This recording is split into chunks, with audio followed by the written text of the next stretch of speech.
Good morning, everyone. Welcome to this beautiful week in May 7th through the 11th, I think. Friday the 11th.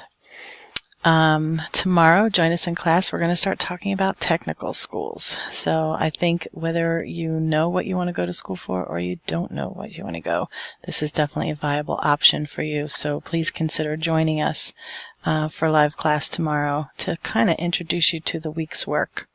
You're also going to have an assignment on the Red Rock Job Corps Center. Job Corps is a federally funded program. It's a technical school that you can go to potentially for free if you qualify.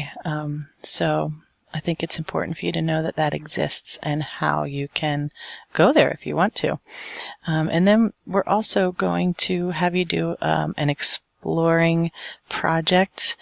I want you to create a PowerPoint researching some different types of technical schools. They're all over the country, all over the state. And I think you might find them fascinating and interesting. And then finally, you're going to do an Achieve 3000 article. So please choose one of the college-themed articles that appear on your homepage when you log into Transitions 2 in Achieve 3000.